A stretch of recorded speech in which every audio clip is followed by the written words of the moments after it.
روز شنبه در برخورد ولایت غور افغانستان که هنگام تقسیم غذای بپول سر زد، کم 6 نفر و از جمله 2 افسر پلیس کشته شدند. به قول شاهدان تخمیناً 300 نفر به طرف پلیس سنگ‌اندازی نموده، سپس از سلاح آتشفشان تیرخواری کردند.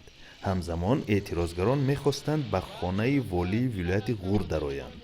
پلیس به طرف ازدحام تیرخواری کرد. در نتیجه برخورد 4 ساکن محلی و 2 افسر پلیس کشته شدند. پس از جاری شدن محدودیت‌های مربوط با سرایت کرونا ویروس، مقامات افغان به مردم گندم و برنج تقسیم می‌کنند. شمار نیازمندان رو به افزایش است.